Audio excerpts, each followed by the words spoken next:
सुनाओ steel authority of India limited, अब देखिए 128 रुपये 5 पैसे पर क्लोजिंग हुई और ये स्टॉक अब आ चुका है 52 वीक हाई, यानी कि नया एक 52 वीक हाई बना चुका है ये स्टॉक। और 52 वीक हाई बनाने के बाद अनुमति ये है कि ऑल टाइम हाई और 52 वीक हाई जब बनाए कोई स्टॉक तो 10 से 15% की तेजी और बनती है। यानी कि मोटा मोटा अगर आप देखें सेल का, अगर आप टारगेट निकाल कर देखेंगे तो 150 रुपए तक की कोशिश कर सकता है जाने की। और सिर्फ सेल ही में नहीं बल्कि यहाँ पर नेशनल एल्यूमिनियम में अगर आप देखें तो तेजी देखने को मिली है। टाटा स्टील, एनएमडीसी और यहाँ पर जिंदल स्टील पावर लिमिटेड, यानी कि पूरा यहाँ पर स्टील सेक्टर जो है वो चमकता हुआ देखने को मिला है। बट खासकर जो पीएसयूज हैं, ध्यान रखिए जहां पर पहले से कोई तेजी बनी नहीं उधर पर अब ज्यादा ध्यान दिया जाएगा, क्योंकि रेलवे सेक्टर में काफी तेजी हो गई हम देखें तो।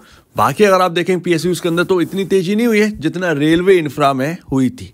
अब यहाँ पर ध्यान दिया जा रहा है जो अंडर परफॉर्मेंस थी पीएसयूज की, हाईली अंडर परफॉर्मेंस, जैसे कि आप स्टील अथॉरिटी ऑफ इंडिया देख लीजिए, तो यहाँ पर ऐसी चीज़ों पर, ऐसे स्टॉक्स पर फोकस किया जाएगा मार्केट के अंदर। जैसे कि ऑयल सेक्टर चलने लगा है और अब स्टील सेक्टर में पीएसयू यानी कि सेल और नेशनल एल्यूमिनियम, हिंद कॉपर, ये आप ऐसे। और सेल को अभी अभी एक नेशनल रिकॉर्ड भी हासिल हुआ है।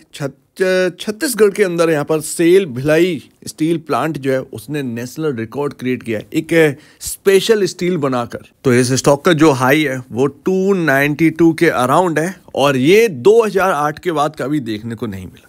2008 में मंदी आपने सुनी ही होगी। 2008 में ये स्टॉक 56 रुपए का लो लगा था। एक ही साल में कितना कम समय में यहाँ पर किया होगा वो एक अलग बात है, बट एक साल का जो डेटा देखें वो 56 रुपये, 292 रुपये से सीधा 56 रुपये लगा था ये स्टॉक। बड़ी गिरावट, उसके बाद रिकवर किया नेक्स्ट ईयर, बट कुछ भी बात नहीं बनी। ये स्टॉक और भी ज़्यादा लोएस्ट लेवल पर आ गया, 40 रुपये का या 36 रुपये का आप कह सकते हैं लोएस्ट लेवल है इस स्टॉक के अंदर। और अभी आपको 128 देखने को मिल रहा है, जबकि अगर आप देखेंगे तो कोई भी रिटर्न आपको अभी बनाकर नहीं दे रहा है ये स्टॉक। कोई भी रिटर्न आपको, कोई बड़ा रिटर्न आपको बनाकर नहीं दे रहा है। 1996 में ये कंपनी लिस्ट हुई थी, वहां से लेकर अब तक की हिस्ट्री अगर आप देखेंगे तो कोई रिटर्न यहाँ पर नहीं बना के दिया है, कोई बड़ा रिटर्न, क्योंकि लोग हायर साइड भी फंसे हुए हैं इस स्टॉक के अंदर। आपको याद ही होगा 2024 की शुरुआत में मैंने आपको 3 स्टॉक बताए थे पीएसयूज के अंदर, दो मुझे अभी याद है, जैसे कि सेल और यहाँ पर आपका इरकॉन। दोनों ही बेस्ट परफॉर्म कर रहे हैं। इरकॉन अच्छा परफॉर्म कर रहा है, सेल कहीं ना कहीं 2024 का सितारा रह सकता है। उन पीएसयूज पर ध्यान दीजिए जहां पर तेजी नहीं बनी थी, ज्यादा बेहतर है। और वहीं अगर आप देखेंगे तो मार्केट कैप कितना है, 52,994 करोड़, यानी 53,000 करोड़। अगर आप इंडस्ट्री पीयर में देखेंगे तो आपको बहुत कुछ देखने को मिलेगा। 3 ही सबसे बड़ी कंपनी है, थर्ड बेस्ट कंपनी यहाँ पर जो है स्टील अथॉरिटी ऑफ इंडिया निकलती है, सेल, और यहाँ पर उसका मार्केट कैप अपने पीयर कंपेरिजन काफी लो पर चल रहा है, जबकि अर्निंग में तीसरे नंबर पर आती है।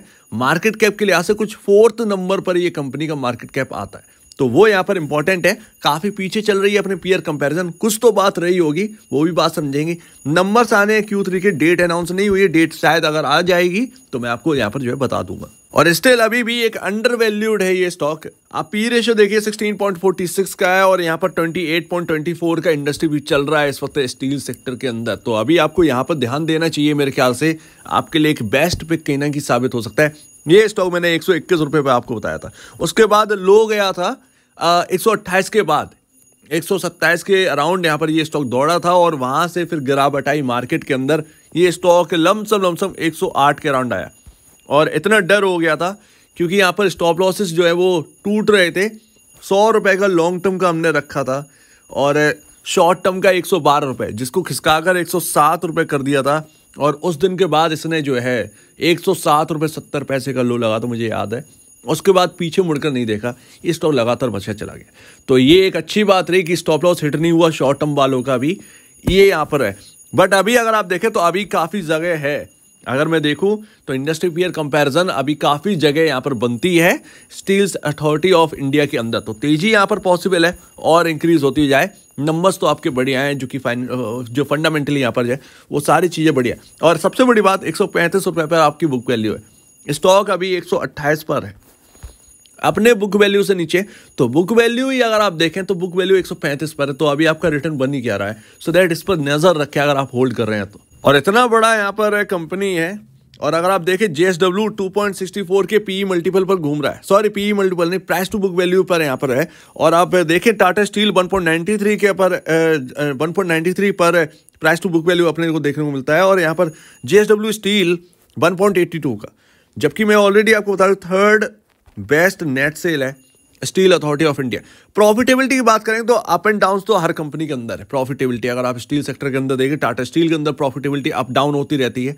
आप देखेंगे बाकियों के अंदर अप डाउन हो रही है, वैसे ही स्टील अथॉरिटी ऑफ इंडिया के अंदर भी है। But still authority of India का 0.95 का यहाँ पर जो है आपका प्राइस टू बुक वैल्यू चल रहा है।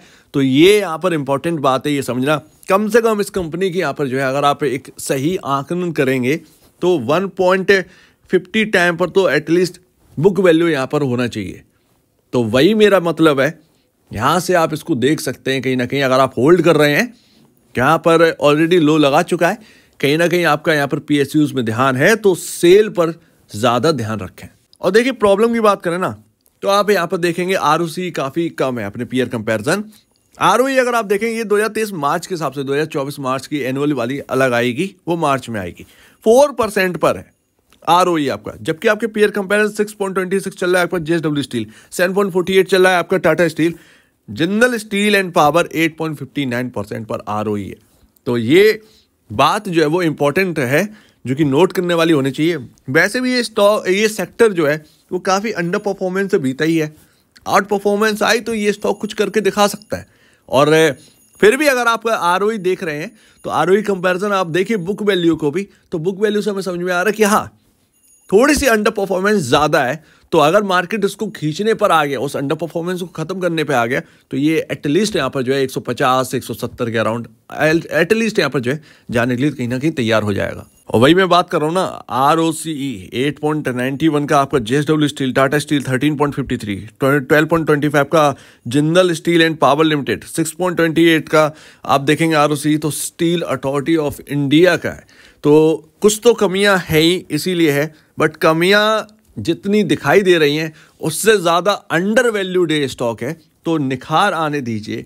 ऐसे में आपका यहाँ पर जो है अगर लो लेवल पर इन्वेस्टमेंट है, स्टॉप लॉसेस मैनेज कर लीजिए, ज़्यादा बेहतर। कहीं ना कहीं अंडर परफॉर्मेंस ज़्यादा है PSU के अंदर, ये कहीं ना कहीं अब अंडर परफॉर्मेंस खत्म हुई तो आपको अच्छा खासा पैसा देकर जाएगा, जो हमारी बात रही है।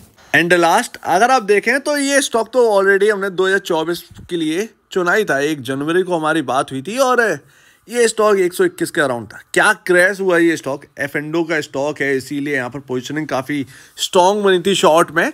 127 के अराउंड जाने के बाद ये स्टॉक तो ढेर हो गया, बड़ा डर लगा। लेकिन 107 रुपये पर अगर आपको याद हो, जो कि हमारी लास्ट टाइम बात हुई तो 107 रुपये का लेवल बताया था, 107 रुपये 70 पैसे से ये स्टॉक घूम गया, वापस फिर मुड़ के नहीं देखा, बच गया शॉर्ट टर्म वाले के स्टॉप लॉस। 100 का स्टॉप लॉस लॉन्ग टर्म के लिए लिया था, और शॉर्ट टर्म के लिए यहाँ पर 107 का, यहाँ पर एक्चुअल में 112 का था, उसे खिसका कर 107 तक लेकर आए थे। तो इतना बुरा हाल था, बड़ा पैनिक वाली सिचुएशन थी, क्या हो गया। बट मार्केट के अंदर सब कुछ ठीक हुआ और ये वापस जो है हायर साइड गया।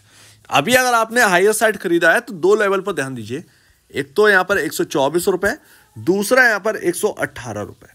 और आप कह सकते हैं ये एक रेंज है जो कि यहाँ पर सपोर्ट के लिए काफ़ी स्ट्रॉन्ग काम करेगी। यस, यहाँ पर अगर आप देखेंगे तो 118 रुपये, 124 रुपये। आप यहाँ पर अगर शॉर्ट टर्म वाले हैं, अगर किसी ने उस टाइम ये देखकर लिया भी था, तो आप अब जो इम्पोर्टेंट लेवल 112 थे उसको हटाइए, आप यहाँ पर 118 की तरफ यहाँ पर जो है आप इम्पोर्टेंट लेवल देखिए। और यहाँ पर जो अभी यहाँ पर बाई किया है किसी ने 128, 129 पर, तो ये 124, 123 के इम्पोर्टेंट लेवल आप यहाँ पर देखकर चल सकते हैं। अदरवाइज अगर स्टॉक टूटता है तो कहीं ना कहीं 124 से 118 के बीच में सपोर्ट बनेगा, आकर किसी भी लेवल पर बन सकता है। अगर मार्केट के अंदर कोई पैनिक आया, F&O का स्टॉक है, तो वो इस रेंज में बनेगा। तो थोड़ा सा संभल के काम करें मेरे ख्याल से। जो भी हो, अगर आपने 129 रुपये या 128 पर भी बाई कर रखा है, आप 118 को ज़्यादा वॉच करिए कंपेयर टू 124। सिंपल सी बात। सो उम्मीद है काफ़ी कुछ आपको समझ में आया होगा। वो अब 100 रुपये का जो इंपॉर्टेंट लेवल था उसको भी छोड़िए, ठीक है। जो लॉन्ग टर्म वाले थे वो 100 का खिसका कर अब 107 का कर दीजिए, ठीक है। 107 पर अच्छा खासा सपोर्ट बना है तो इस पर कर दीजिए। बाकी शॉर्ट टर्म वाले 118 देखें, और किसी ने बाई कर रखा हो अभी तो वो 118 पर ही वॉच करें। सो उम्मीद है काफ़ी कुछ आपको समझ में आया होगा। आपके जो ब्रोकर है या एडवाइजर है उनसे भी एक बार सलाह ले लीजिए, अदरवाइज आपके सामने ये सारे पॉइंट्स हैं, आप खुद भी यहाँ पर डिसीजन ले सकते हैं। तो आप क्या कहना है इसके ऊपर कमेंट सेक्शन में, और अपडेट में जाए वीडियो देखने के लिए बहुत धन्यवाद दोस्तों।